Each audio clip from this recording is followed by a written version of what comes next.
Before we get to this episode of the NAFI More Right Rudder podcast, we'd like to take a moment to once again thank Avemco Insurance Company for being this episode's sponsor. Now, they've been longtime sponsors not just of this podcast, but also of NAFI as a whole and, of course, our members. And if you're not familiar, Avemco Insurance Company provides exclusive access to the NAFI Instructor Insurance Plan. And if you're not familiar with that, it is the most comprehensive instructor liability plan out there. And you can see for yourself if you go to nafinet.org/insurance, or you can even look us up at avemco.com, and they have a page on their website for the NAFI instructors page as well. There's also optional hull coverage if you're interested in such a thing.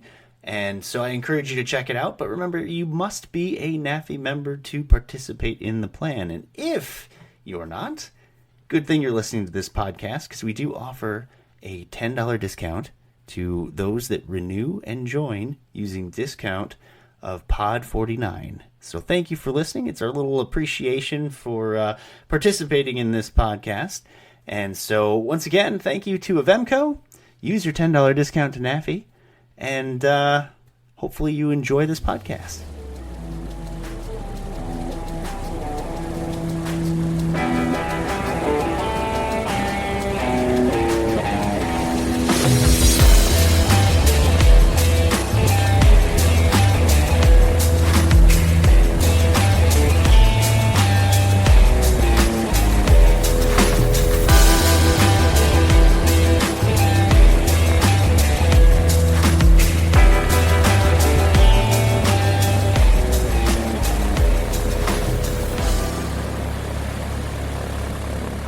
I'm John Niehaus, Director of Program Development for the National Association of Flight Instructors, welcoming you back to another episode of the NAFI More Right Rudder podcast, the podcast for flight instructors on the go. And today, I'm actually continuing what Beth Stanton said was the longest farewell tour that she has ever seen. As we all know that I am slowly kind of phasing myself out of here at NAFI. It's been a pleasure for many, many years, and I've loved virtually every minute of it. And this podcast has been sort of a labor of love for me, and I'm sad to be passing the torch, but I'm also a little bit excited. I want to welcome as today's guest to the podcast, Sarah Staudt. Now, Sarah is going to be taking over for me here at NAFI, and I think you're all going to be just fine. She's going to do a great job, and she's going to actually, I think, outperform anything I ever did. So we're all really excited. Sarah comes to us from AOPA. She is or was the manager of eFERC and Outreach, and at one point, and we'll talk about this a little bit, was also the chief flight instructor at AOPA for a little while.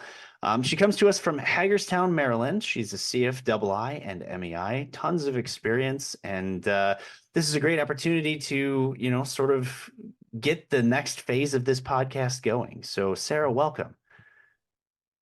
Yeah, thanks for the wonderful introduction. Yeah, it's great to have you, and it's sad, but also a little bit of a relief to know that my baby of a podcast is going to go to good hands. So thanks for being willing to kind of jump off the deep end into this. Yeah, jumping off the deep end is what it feels like. I've never hosted a podcast before, but it'll be a fun way to jump into it and stay engaged with things. Yeah, and I had never done it either, and it really is a cool way to talk to different people that maybe you hadn't had a chance to chat with before. Sarah, let's start out with a little bit about you. I mean, I know we covered a few things, but I know you have an extensive background both as a flight instructor, but also through your time at AOPA. Let's jump into that a little bit. How long have you been a CFI? Gosh, this is math. Since January of 2008. So that's pushing 16 and a half years. Wow, you've got me beat by about a year. Okay, yeah. So, I did that as part of school. I did the University of North Dakota's commercial aviation program along with flight education up there. Finished up that in December of 2008, but did my CFI early in January. Or completed it in January anyways. Yeah. So you were in North Dakota. What brought you to the Northeast then? My family wanted to move out to this area. I actually grew up in Northern Ohio, and my family would regularly come out to DC for 3-day weekends. It was Hmm. only about a 6-hour drive, not even that from where we lived. And so we could, pack up and leave, around dinner time on a Friday, get in town around midnight, get a good night's sleep. You'd have 2 days in town in DC and go home on Monday. I kind of had an affinity for the DC area, which 60 miles from Hagerstown. I don't like the crazy city that much, so it's nice to be close, but not in it. Yep. And over time, both my sisters moved to the area, and so I was actually the last one to come out here. Nice. Now, was your first flight instructing job in the Northeast then? No, that was with UND. Oh, so you were an instructor while you were in school. Yeah, so I was an instructor for a year while I was in school, and then when I graduated, I stayed on as a full-time instructor for about another 15 months. Okay. Okay. And then what brought you to AOPA? Well, we were looking for jobs to move to the DC area, and AOPA is located in Frederick, so it's about 30 miles outside of DC, which my family decided was a good place. It's convenient enough to get to DC if we want to on the weekend and all the fun stuff that the city has to offer without the day-to-day crazy traffic. So Mm. it was a good mix of location and where we wanted to be. There was great job opportunities for my husband, and it worked out. Yeah, and you mentioned off camera that you have had 5 different roles within the I, I was going to say within AOPA, but I think you actually said within the flight portion, right? Explain to me all those different. How did your progression to AOPA go? So I started there in 2013 as an aviation technical specialist. So those are the people who answer the phone when you call the 800 number and choose I have a pilot question option. Hmm. So I did that for a few years and was promoted to a senior technical specialist. So it's still a lot of phone responsibility, but doing more with training and advocacy. Answering the phones isn't the only thing you do as a technical specialist. There's a lot of providing technical insight across the organization to different departments. I was also involved in some of the airside operational planning and execution for the fly-in events in that role. So all sorts of cool, fun things to dabble with. And I was also a staff flight instructor from pretty much the time I joined to the time I left, instructing in other staff and in the fleet there. After the senior technical role, that's when I moved into being the chief flight instructor in flight operations. The chief flight instructor we had at the time retired, and so I was selected and moved into that role in 2018. Did that for a good number of years until December 2022 is when I moved over to the safety side, joined the Air Safety Institute as a program developer. Then that role, I was doing a lot of the background writing for the EFERC program, some of our other products. Focus Flight Review is kind of my baby. Wrote a lot of that. And then kind of a lot of the behind the scenes stuff for the videos that ASI produces, looking at all the technical side of that and reading POHs and then getting that kind of information ready. And then eventually moved into managing the EFERC program. And the outreach side of that was handling our public speaking engagements, speaking requests. I was a public speaker that traveled on behalf of ASI, all sorts of different things, training groups, universities, of course, Sun and Fun, AOPA events, things like that. So, members, if you were listening, I think you are gleaning the reason why we are so lucky to have Sarah. I mean, the one of the main benefits that we have as an organization for our members is technical questions, being able to call in and say, hey, I'm an instructor who's doing this. Am I supposed to be doing this? Is this legal? Can I do, that? We try to turn over those answers as quickly as possible, but sometimes, we struggle with getting those out. And Sarah, I mean, Your background in that field is huge, and of course, other things you said, like being involved in outreach. This position has a lot of that stuff. We go to all the major shows. We started another one for those that aren't familiar. Look up the NAFI Summit, October this year. Um, but I think that that your skills are going to be very well appreciated in this new role, and I really think that that some of the things members are going to see grow, and you're going to have your own spin on it. What brought you to us? What made you interested in sort of coming over to a another great aviation association, but one that's, I mean, let's admit it, we're a lot smaller than AOPA. What brings you over to the smaller side of the pool here? uh, this role offered a lot of opportunity to be creative. And also, I had been there for 11 years. Yeah. I didn't stick around 11 years because I wasn't having a good time, but sometimes change just feels nice, and trying something different is fun too. I got involved with the EFERC nearly immediately when I joined. So that's one of the big things that the customer service call centers do for the pilots. So I had helped with that. I became a designee of the Baltimore FISDO in 2015. At the time, it was an ACR and Airman Certification Representative. It's evolved into what we call an admin DPE now. So I was pretty deep in the weeds with flight instructor renewals, and it was fun. But I definitely got to the point where I enjoyed getting out there and talking to the flight instructors Hmm. and doing that, and was kind of just kind of ready for a change and looking something in the vein that was, what I was doing, with a lot of opportunities to be more creative. With flight instructor renewal programs, you're pretty hemmed in. Like, you have some creativity. It's not entirely limited, but there's a lot of, if you would like to read advisory circular 61-83 Juliet, I have a copy right here still. There's a lot you just have to do that's just procedural and administrative, and after 11 years, you're kind of ready to try something else. Yeah, it sounds like exciting reading. Oh yeah, there's, and this is, I don't even have the appendix printed. It's like, it's a pretty hefty document. So, one of the things I found in talking to flight instructors over the years and stuff, I mean, they're a passionate group.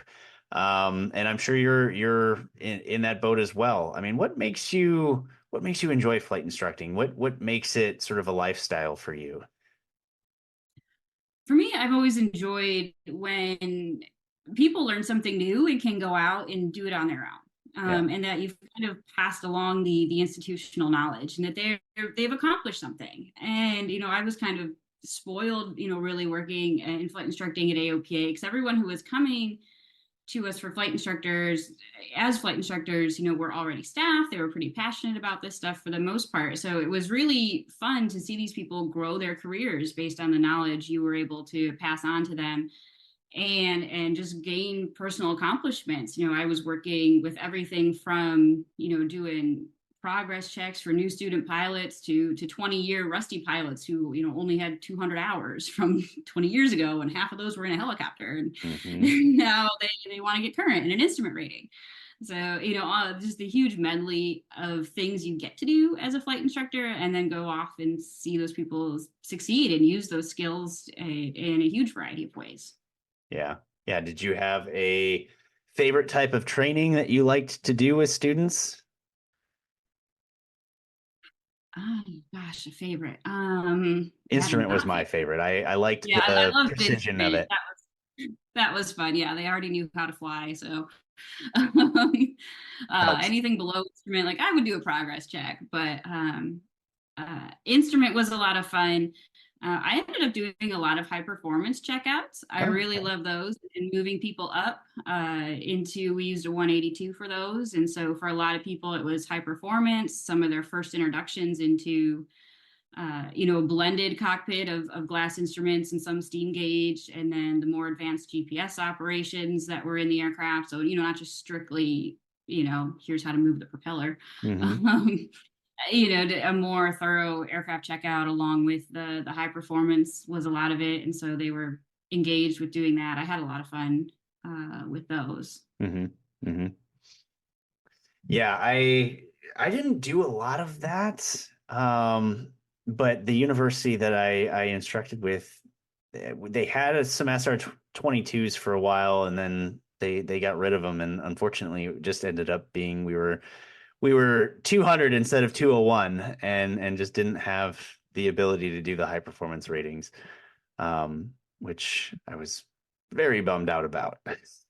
Yeah, I didn't get my high performance in school either. I got it afterwards when I was flying with the Civil Air Patrol, and in their 182, part of my checkout process for that was Hmm. getting my high performance endorsement. So Do you still work with the Civil Air Patrol? no, not since I moved to Maryland. I haven't re-engaged with it. Okay. I wasn't sure if that was something that you were recently doing or if that was something from way back when. That was way back when. Yeah. So I say I moved here in 2013, so it would have been like the 2010 to 2013 timeframe I was flying Hmm. with them. So, I mean, we've talked a little bit about kind of what you did at AOPA and what gets you excited, but out of some of the things that you're starting to see clarity on with NAFI I could have probably done a better job of clarifying some of it. Is there a program that you're really kind of excited to get your hands dirty on? Is there something that you're really looking forward to once, the training wheels come off? I think the development program has a lot of potential. It would be fun to see that grow some more and look at different ways to handle or execute that. And even I think the biggest potential NAFI has is in the social media programs and member engagement and just engaging with the broader audience through those channels, having a more defined program with that. Yeah, I mean, we're really putting the right pieces in the right place, Mhm. For those that don't know, we added a social media intern, Kylie McKenzie, who's doing a great job. She's grown that audience quite a bit in the short time that she's been here. Obviously, adding you, I think, is a huge benefit to us. We just added another admin, Joyce Dunbar. We're excited to have her. And then, of course, with the rest of the team that I'm sure most people already know, Sharon and Heather and our editor Beth and the board. And we've really kind of gotten to a point where um, we're right on the cusp, I think, of the next level. I can't say what that next level is because I don't really know, but I'm really excited to see what that'll be. I'm also kind of excited to see it from the other side of the glass. From the hammock in your backyard is what I understand. It sounds pretty nice. Kind of like what you said. You don't stay in a place for as long as you did, or in my case, 14 years with NAFI for as long as I have, without loving it. And we've grown a lot. We've done a lot. But it's I'm really excited to see what a new perspective is, because one of the things that has weighed on me over the last little while specifically is trying to get those new ideas. You can only sort of tap the same thing or in the same perspective for so long and push things to a certain point until you need somebody else to come in and go, well, how come you haven't looked at this? And you go, I guess I never thought of it that way. And so getting that new energy, that new perspective, I'm really excited to see where it goes. And members, I think that we wouldn't have gotten this far if it wasn't for those of you that have volunteered, for those of you that have come on this podcast or joined us on a YouTube interview. And I can't encourage you more to know that this is all going to continue, albeit a little bit different, and that's okay. But we are going to still continue to need people to come on and share your experiences and share the things that you have passion for, because that's what this is all about. Certainly, as Sarah gets sort of her feet wet on all of these things, she's going to need people to volunteer. And if you are interested in having a conversation with her or doing a blog post or any of those things, we'd love it if you'd email our general email box, which is nafi@nafinet.org, NAFI at nafinet.org. And we'll make sure it gets in the right place. But there's a lot of interesting content that come from this, and of course, NAFI is big on making sure that it's about you guys. We can sit here and we can talk and we can chat, and we love doing that. But it's NAFI's about highlighting our members, and you guys are amazing. So make sure that you're contributing if you feel so inclined. Sarah,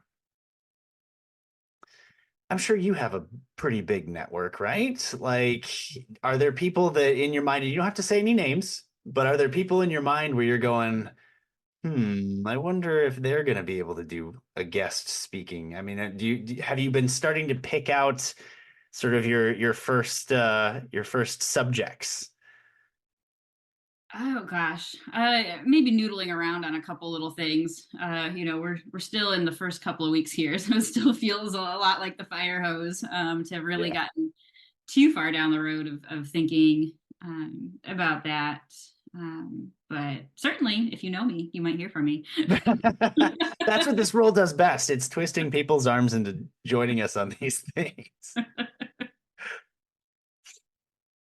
So, I won't belabor the point too much, but is there anything else you want to highlight about you, your experience, your thoughts of things moving forward? Anything else you'd like to say? Nothing too specific. I'm just excited to be trying something different and still working with flight instructors and staying in the industry and looking forward to kind of the new adventures it'll bring. And new adventures it will. And like I said, we're so happy to have you. And I am very comfortable after so many years speaking for our members. And I'm happy to say welcome. We appreciate you being here, and we're excited to see what you can accomplish moving forward. Oh, thank you. Thanks for joining us today. It was good. It was fun to be here and get a good start.